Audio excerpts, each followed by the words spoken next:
Santhosh Pandit football തുടങ്ങിയപ്പോൾ തൊട്ട് തന്നെ അദ്ദേഹത്തിൻ്റെ പ്രവചനങ്ങളും വൈറലായിരുന്നു. നേരത്തെ സർക്കാരുമായി ബന്ധപ്പെട്ട് അദ്ദേഹം പ്രിയദർശിനി പദ്ധതിയുമായി ബന്ധപ്പെട്ട് അതിനൊരു ബദൽ മാർഗ്ഗമൊക്കെ ഫേസ്ബുക്കിലൂടെ നൽകിയിരുന്നു. അതൊക്കെ ആളുകൾ സ്വീകരിച്ചിരുന്നതുമാണ് കേട്ടോ.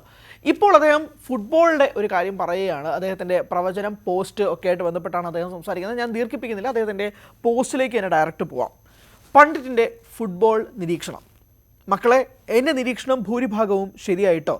ഇതേ പ്രതീക്ഷിച്ചതുപോലെ നോർവേ തകർത്ത് ബെല്ലിംഗാം നേടിയ ഇരട്ട ഗോളിൻ്റെ മികവിൽ ഇംഗ്ലണ്ട് ലോകകപ്പ് സെമി ഫൈനലിൽ കടന്നല്ലോ.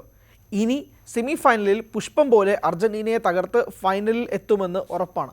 അതായത് അർജൻറ്റീനയെ തകർത്തുകൊണ്ട് ഇംഗ്ലണ്ട് ഫൈനലിലേക്ക് എത്തുമെന്നാണ് സന്തോഷ് പണ്ഡിറ്റിൻ്റെ പ്രവചനമായിട്ട് പറയുന്നത്. പല അർജൻറ്റീന ആരാധകർക്ക് ഇത് കേൾക്കുമ്പോൾ രസിക്കില്ല, പക്ഷേ ഇതാണ് സന്തോഷ് പണ്ഡിറ്റിൻ്റെ പ്രവചനം. നമുക്ക് ബാക്കി നോക്കാം.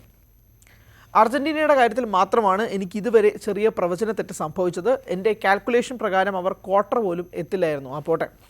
ഒരു ഗോളിന് പിന്നിലായ ശേഷം ജൂഡ് ബെല്ലിംഗാം നടത്തിയ ഇരട്ട പ്രഹരത്തിൽ നോർവേ 2-1 ഇംഗ്ലണ്ട് കീഴടക്കിയത്. ഇത് 4ാം തവണയാണ് ഇംഗ്ലണ്ട് ഫിഫ ലോകകപ്പിൻ്റെ സെമി ഫൈനലിലേക്ക് എത്തുന്നത് എന്നുള്ളതും കൂടി ഇദ്ദേഹം പോസ്റ്റ് ചെയ്യുന്നത്. ഇതുവരെ ഫിഫ പുരുഷ ലോകകപ്പ് ഫുട്ബോൾ ചരിത്രത്തിൽ ഇംഗ്ലണ്ടും അർജൻറ്റീനയും 5 തവണയാണ് പരസ്പരം ഏറ്റുമുട്ടിയിട്ടുള്ളത്. ഇതിൽ ഇംഗ്ലണ്ട് 3 മത്സരങ്ങളും അർജൻറ്റീന 1 മത്സരത്തിലും വിജയിച്ചു. ഒരു മത്സരം സമനിലയിൽ അവസാനിച്ചു. ലോകകപ്പിൽ അവരുടെ പ്രധാന മത്സരഫലങ്ങൾ ഇവയാണ്. 1962 ഇംഗ്ലണ്ട് 3, അർജൻറ്റീന 1 ഇംഗ്ലണ്ട് ജയിക്കുന്നു. 1966 ക്വാർട്ടർ ഫൈനലിൽ ഇംഗ്ലണ്ട് 1, അർജൻറ്റീന 0 ഇംഗ്ലണ്ട് ജയിക്കുന്നു.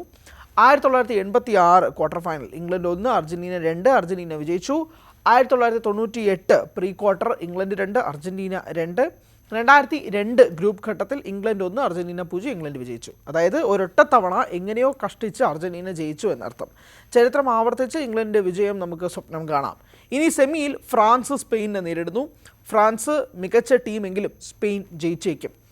ഫൈനലിൽ ഇംഗ്ലണ്ട് സ്പെയിനിനെ തകർത്ത് കപ്പ് നേടുന്നു. ഇതാകണം ഫലം. 2018 ശേഷം ഇതാദ്യമായാണ് ഇംഗ്ലണ്ട് ലോകകപ്പിൻ്റെ അവസാന 4-ലെത്തുന്നത്. ചരിത്രത്തിൽ ആദ്യമായാണ് ഫിഫ റാങ്കിങ്ങിലെ ആദ്യ 4 സ്ഥാനക്കാരും സെമിയിലെത്തുന്നത്. ഗുഡ് ഗ്രേറ്റ്, വാമോസ് ഇംഗ്ലണ്ട്, വിവ ഇംഗ്ലണ്ട് എന്ന് പറഞ്ഞുകൊണ്ടാണ് അദ്ദേഹം എത്തുന്നത്. ഇനി ഒരു കഷ്ണം കൂടിയുണ്ട്. ഇനിയുള്ള സെമിയിലും ഫൈനലിലും ഒരു വിഭാഗം അർജൻറ്റീന ഫാൻസ് പോലും ഇംഗ്ലണ്ടിന് വേണ്ടി സപ്പോർട്ട് ചെയ്യുമെന്നാണ് എൻ്റെ കണക്കുകൂട്ടൽ. കാരണം ആ രാജ്യം പൊതുവിൽ ഇസ്രായേൽ രാജ്യത്തെ സപ്പോർട്ട് ചെയ്യുന്നവരാണ്, ഇറാനെതിരെ നിൽക്കുന്നവരാണ്. അതിനാൽ കേരളത്തിലുള്ള പാലസ്തീൻ, ഇറാൻ ആരാധകർ ഇംഗ്ലണ്ട് ഫാൻസായി മാറുമെന്ന് കരുതാം. അത് ഇംഗ്ലണ്ടിന് കരുത്താകും. കൂടെ അർജൻറ്റീനയ്ക്ക് എതിരെ ബ്രസീൽ ആരാധകരും ഒന്നിച്ച് ഇംഗ്ലണ്ടിനെ സപ്പോർട്ട് ചെയ്യണം എന്ന് പറഞ്ഞുകൊണ്ടാണ് അദ്ദേഹത്തിൻ്റെ പോസ്റ്റ് ഇട്ടിരിക്കുന്നത്. ഇതിപ്പോൾ പറയാൻ കാരണം സന്തോഷ് പണ്ഡിറ്റിൻ്റെ സ്വാഭാവികമായിട്ടും അദ്ദേഹത്തിൻ്റെതായ ഒരു വലിയ ഫാൻ ഫോളോയിങ് ഉണ്ട്. അദ്ദേഹത്തിൻ്റെ നിരീക്ഷണം ശരിയായി പറയുന്നവരുണ്ട്.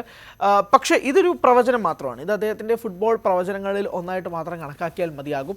അർജൻറ്റീന ക്വാർട്ടർ പോലും കടക്കില്ല, പ്രീ ക്വാർട്ടർ പോലും എത്തില്ല എന്നൊക്കെ അദ്ദേഹം പ്രവചിച്ചിരുന്നു. പക്ഷേ അതൊക്കെ താണ്ടിക്കൊണ്ട് അർജൻറ്റീന ഇപ്പോൾ സെമി ഫൈനൽസ് വരെ എത്തി നിൽക്കുകയാണ്. പക്ഷേ കപ്പ് ഇംഗ്ലണ്ട് നേടുമെന്നാണ് സന്തോഷ് പണ്ഡിറ്റിൻ്റെ പ്രവചനമായിട്ട് കൂട്ടുന്നത്. അതിൽ പ്രധാനമായിട്ടും ചരിത്രവും കൂടി അദ്ദേഹം പറയുന്നുണ്ട്. പ്രത്യേകിച്ച് അർജൻറ്റീന ഇംഗ്ലണ്ട് തമ്മിലുള്ള പോരാട്ടത്തിൽ 5 തവണ അവർ ഏറ്റുമുട്ടിയിട്ടുണ്ട്. അതിൽ 3 തവണ ഇംഗ്ലണ്ട് ജയിക്കുന്നു, 1 തവണ അർജൻറ്റീന ജയിക്കുന്നു, 1 തവണ സമനിലയിൽ കലാശിക്കുന്നു. അങ്ങനെ ചരിത്രത്തിൻ്റെ ഒരു കണക്കും കൂടി എടുത്തു വെച്ചിട്ടാണ് 2026 സെമിയിൽ ഇംഗ്ലണ്ട് വേഴ്സസ് അർജൻറ്റീന പോരാട്ടം നടക്കുന്നത്. വേറൊരു കാര്യം കൂടെ പറയാം. മെസ്സി ഇതുവരെ ഇംഗ്ലണ്ടിനെതിരെ കളിച്ചിട്ടില്ല. അതൊരു പ്രധാനപ്പെട്ട പോയിൻ്റാണ്. ഇത്തവണ അർജൻറ്റീന ടീമിലുള്ള പലരും ഇംഗ്ലണ്ടിനെതിരെ കളിച്ചിട്ടില്ല, ഇംഗ്ലണ്ട് നാഷണൽ ടീമിനെതിരെ കളിച്ചിട്ടില്ല. അപ്പോൾ ആ ഒരു സാഹചര്യം, ഒരു ഫ്രഷ്നെസ് ഈ കളിക്ക് ഫീൽ ചെയ്യുമെന്നാണ് വിശ്വസിക്കുന്നത്. ആ രീതിയിൽ എടുത്ത് നോക്കുമ്പോഴേക്കും ഈ ഫൈനൽ വളരെയധികം പ്രാധാന്യമുണ്ട് എന്ന് വേണം തന്നെ മനസ്സിലാക്കാൻ. വളരെയധികം ആളുകൾ ഉറ്റുനോക്കുന്ന ഒരു സെമി ഫൈനൽ കൂടിയാണ്. അർജൻറ്റീന ആരാധകരാവട്ടെ, ബ്രസീൽ, പോർച്ചുഗൽ ആരാധകരെ സ്വാഭാവികമായിട്ടും ഇംഗ്ലണ്ടിനെ സപ്പോർട്ട് ചെയ്യുന്ന ഒരു സാധ്യതയും കൂടി നമുക്ക് അറിയാം. ആ ഒരു പശ്ചാത്തലത്തിൽ എന്തായിരിക്കും ആ മത്സരത്തിൻ്റെ ഫലമെന്ന് അറിയാൻ വേണ്ടി കാത്തിരിക്കുകയാണ്. പക്ഷേ പണ്ഡിറ്റിൻ്റെ പ്രവചനം പ്രകാരം ഇംഗ്ലണ്ട് പുഷ്പം പോലെ അർജൻറ്റീനയെ തോൽപ്പിച്ച് ഫൈനലിലേക്ക് എത്തുമെന്നാണ് പറയുന്നത്. അതോടൊപ്പം തന്നെ ഫ്രാൻസ് സ്പെയിൻ പോരാട്ടത്തിൽ കരുത്തരായ ഫ്രാൻസിനെ തോൽപ്പിച്ചുകൊണ്ട് സ്പെയിൻ ഫൈനലിലേക്ക് എത്തുമെന്നുകൂടി സന്തോഷ് പണ്ഡിറ്റിൻ്റെ പ്രവചനം പറയുന്നുണ്ട്.